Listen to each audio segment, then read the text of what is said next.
Olá, seja bem-vindo ao programa Tendências. Meu nome é Daniela Leludac, sou psicóloga clínica e corporativa, palestrante e orientadora de carreiras. Esse é um programa que fala de tendências. Aqui falamos sobre vida, trabalho, carreira, educação de jovens, famílias, mulheres e homens na sociedade, tendências de mundo e tendências para a sua vida. O nosso programa vai ao ar sempre às quartas-feiras, às 9h30 da noite, aqui na TV Transamérica. E você, telespectador, é o nosso convidado. Participe com a gente pelas redes sociais, enviando inclusive o tema do nosso próximo programa para o e-mail contato@danielaleludac.com.br. Nesse mês vamos estar falando sobre saúde emocional e mental. Queremos levar até você informações que possam ajudar nas situações da vida pessoal e profissional. E o tema de hoje tem a ver com sofrimento no trabalho. Como você se sente no seu trabalho hoje? Consegue ser feliz realizando mesmo uma atividade que você não gosta tanto? O que te estimula na sua vida profissional? Tem falado com alguém a esse respeito? Para falar desse assunto, vamos conversar com Ana Silvia Alves Borgo, que atua há 32 anos como psicóloga organizacional e do trabalho, é mestre em administração, didata da Sociedade Brasileira de Dinâmica dos Grupos, coach e diretora da Factor.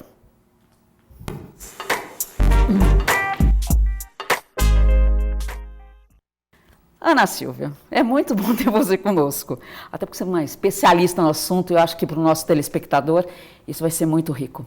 Eu queria até te fazer uma pergunta para a gente começar. O que te fez realmente entrar nessa área? Fala um pouco para a gente. Bom, Dani, antes eu quero agradecer o convite de estar aqui com você, é sempre muito bom, né, estarmos juntas conversando e trocando assuntos da nossa área. Muito. O que me fez trazer, hoje talvez eu tenha mais clareza o que me fez ir para a área organizacional, mas uma coisa eu sei que desde a adolescência eu já dizia que eu queria ser, com 11 anos eu dizia que eu queria ser psicóloga social. E quando eu entrei na universidade, eu sabia que eu queria a área organizacional, eu não queria clínica, ao contrário da maioria dos colegas, enfim.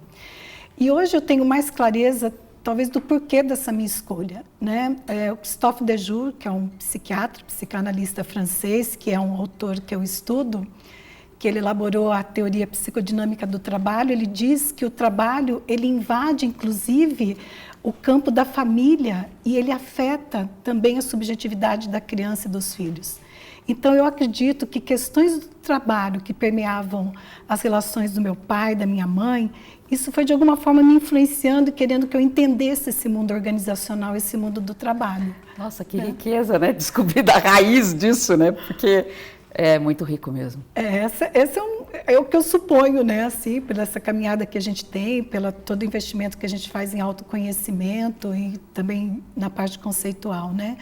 Então, é um mundo fascinante, é um mundo complexo, desafiador, mas ao mesmo tempo também é apaixonante. Ana Silvia tem uma experiência grande, né? É um mestre, né, em administração. E fala um pouquinho das informações que você anda veiculando, inclusive nas mídias, enfim, fala um pouco para a gente essa questão do trabalho. Tá. O ano passado eu concluí o meu mestrado na UTF-PR, aqui em Curitiba, né? E o tema da minha dissertação foi psicodinâmica do trabalho, né, pesquisando o prazer e o sofrimento no trabalho.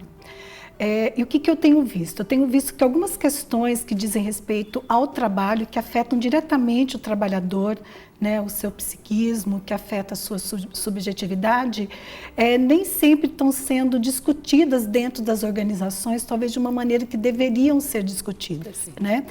E com base nisso, esse ano, eu criei um projeto para poder discutir, né, de forma aberta, com o público aberto, que é o Diálogos Contemporâneos sobre o Trabalho. Então, a gente tem discutido temas assim, como que a gestão gerencialista afeta a subjetividade do trabalhador, né? Ou como a intolerância se apresenta no ambiente organizacional, intolerância de diferentes tipos, né? Geracional. E como que isso, geracional, de gênero, de religião, de orientação sexual, enfim, né? E aí eu tenho trazido profissionais, né, profissionais que têm um estudo consistente para poder discutir essas questões, que nem sempre, às vezes, você tem uma abertura ou uma possibilidade de discutir dentro de um contexto organizacional, empresarial.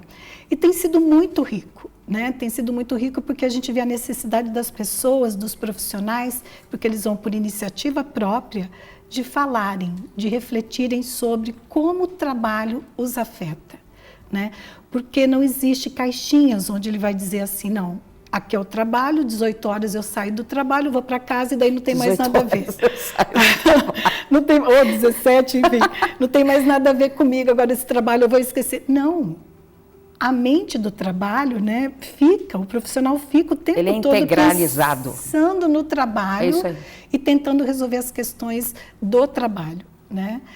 Então, é importante ter espaço, né, que o Dejour fala que é o espaço da fala, o espaço de poder falar sobre o trabalho, o que está te angustiando, o que está gerando até sofrimento, né, em relação ao trabalho. Né? É interessante essa questão de analisar o trabalho, um dos temas mesmo que me adentro também, né? Porque o trabalho, na verdade, ele organiza a vida das pessoas, mas tem o sofrimento disso, né? Tem o sofrimento, mas tem o prazer também. Exatamente. Né? Porque o trabalho, ele ajuda a construir a identidade social do ser humano. Né? Então, por meio do trabalho, a pessoa se constitui enquanto indivíduo, enquanto cidadão. Então, pensa no país onde nós estamos com altos índices de desemprego, como que isso está afetando o psiquismo dessas pessoas, né? Desses trabalhadores. Né? E a gente vê cada vez mais o crescimento de profissionais autônomos, de MEIs, de profissionais que não têm uma colocação formal, né? Porque precisa sobreviver e está criando alternativas, né? Mas também há um sofrimento, mas também há um prazer, né? Muitas pessoas estão descobrindo isso, né? Essa dualidade vai estar o tempo todo presente no trabalho, né? E dá para ser feliz nesse mundo que a gente está hoje, o mundo contemporâneo, em que está nos convidando para realmente, assim, não é só de carteira assinada que a gente vive. Existe uma série de alternativas hoje em cima de trabalho. Até porque as vagas não estão mais tão frequentes, né? Mas como é que as pessoas poderiam buscar um equilíbrio nisso? Sim. Ana Silvia, fala um pouco para a gente. Faz 19 anos que eu não tenho mais carteira assinada. Então, eu vivo nesse mundo, assim, de buscar diariamente alternativas e me construir dentro dessa minha proposta, né, como psicóloga organizacional e do trabalho. Como que as pessoas podem, né, lidar com tudo isso? O sofrimento, ele vai ser inerente ao trabalho e à vida. Porque nós sempre vamos nos deparar com o nosso desejo e com a realidade que nem sempre possibilita a realização desse desejo. Né? Então, isso vai gerar um sofrimento. No entanto, né, diante do sofrimento, né, o que existe é a possibilidade de você transformar a tua realidade por meio do sofrimento criativo. Quando você... Isso é um conceito também, da psicodinâmica do trabalho. Quando, por meio do sofrimento, né, e o sofrimento ele vem para não adoecer. A pessoa sofre como um mecanismo para não adoecer. Interessante, eu acho que isso é um dado importante, né? Porque a angústia, né, o sofrimento, o desconforto, isso é vida, né? E quando o sofrimento ele chega num ponto onde as defesas, né, individuais, né, ou as defesas coletivas, elas se esgotam, ele pode chegar até a morte, até o suicídio. Né? Então, já tem estudos, vários estudos nessa área também.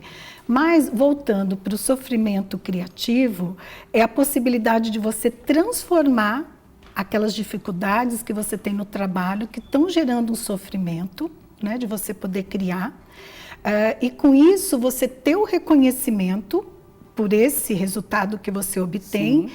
E por meio do reconhecimento vem o prazer. Reconhecimento de quem? O reconhecimento social, que pode vir tanto do nível hierárquico acima de você quanto dos seus pares.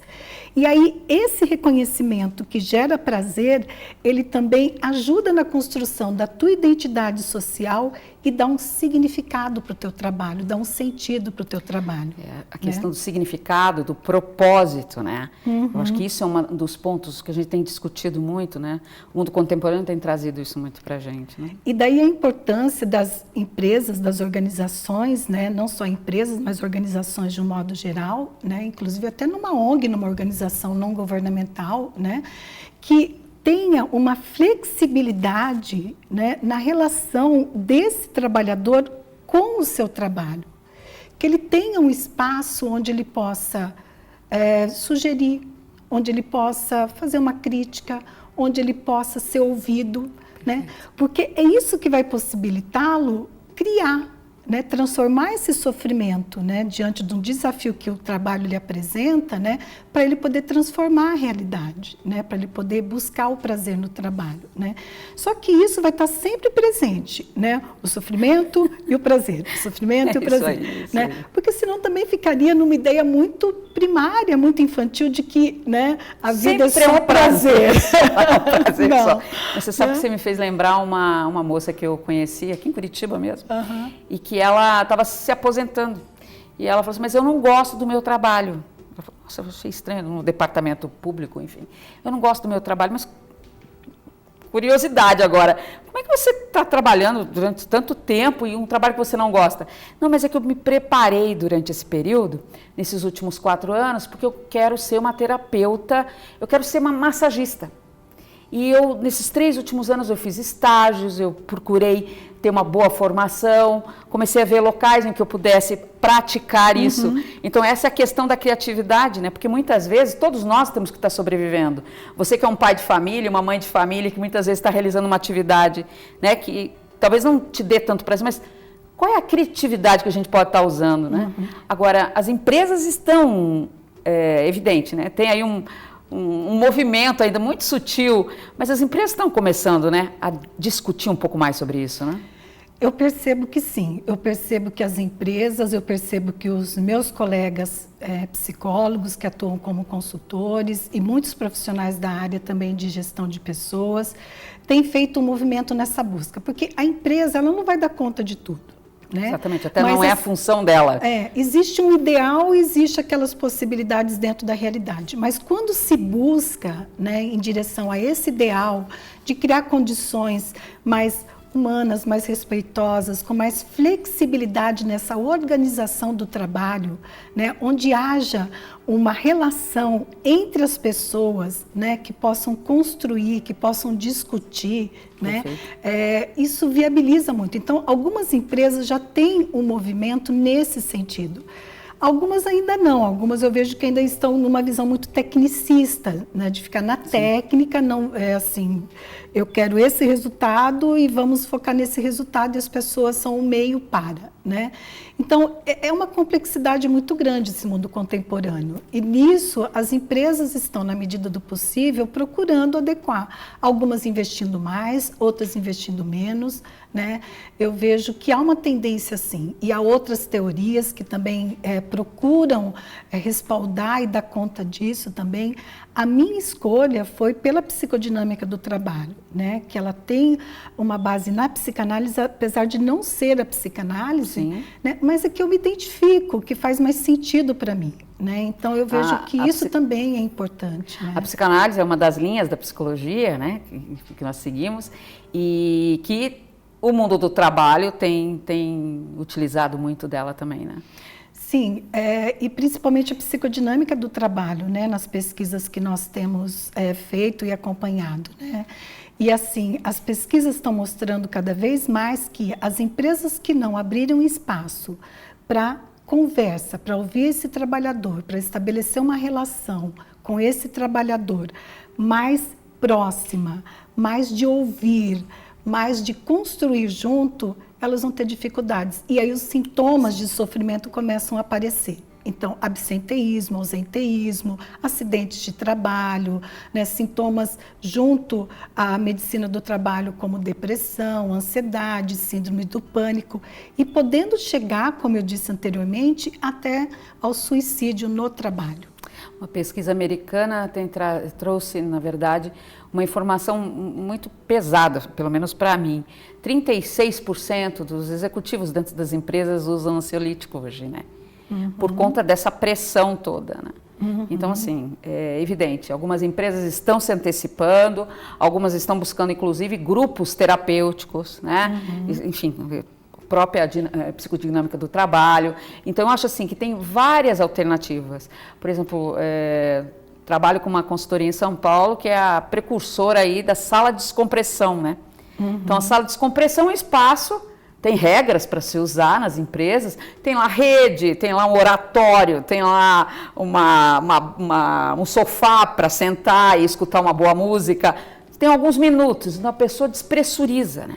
Eu acho que são movimentos para uma humanização do trabalho, porque no mundo contemporâneo é isso, né? Essa é a única alternativa que a gente está tendo. Que é importante também, né? Mas que a gente não pode perder de vista a importância de se falar desse assunto. Exatamente. Né? Por mais desconfortável que seja, né? Às vezes eu percebo os profissionais, as empresas com certo receio, como assim, não me toca porque eu vou ter que falar também, vou ter que pensar sobre o meu sofrimento em relação ao trabalho. Né?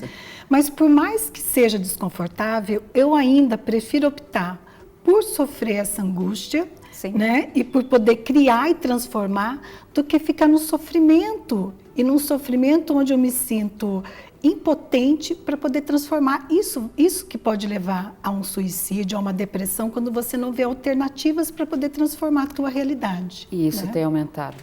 Mas, Ana Silvia, muito bom falar com você. Entendeu? E Ana Silvia tem um programa muito rico, ela está presente nas redes sociais, por favor, façam contato. E a ideia é a gente falar, seja você um empresário, seja você um trabalhador, estamos aqui para isso. Pessoal, eu também gostaria de lembrar que que neste mês nós estamos tendo aí o Setembro Amarelo, né? Que é de prevenção ao suicídio, como a Ana Silvia trouxe para a gente. Esse é um movimento que nasceu em 2015 e é apoiado pelo CVV, né? Pelo Conselho Federal de Medicina, Associação Brasileira de Psiquiatria também.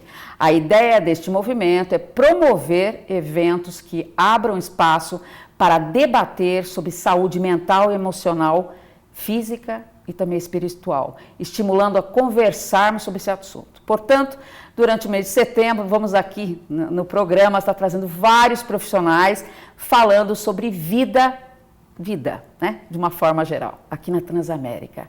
Você aí vai também uma outra dica. No dia 21 de setembro agora, eu estou lançando um programa em Curitiba chamado Eu da Cura, que tem a finalidade de estar falando disso, de vida, de autoconhecimento, saúde mental, emocional.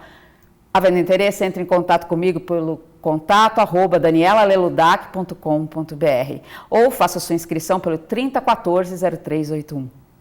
Pessoal, lembre-se, este é um programa que convida você a falar sobre o presente e o futuro, em que juntos vamos falar de tendências. Esse é o objetivo do nosso programa. Você, telespectador, é o nosso convidado. Vem com a gente. Queremos você aqui bem pertinho da gente. Sempre às quartas-feiras, às 9h30 da noite, aqui na TV Transamérica. Ou na nossa página no Facebook. Participe também pelas redes sociais, enviando sugestões para a gente. Ok? Uma boa sorte a todos e até a próxima.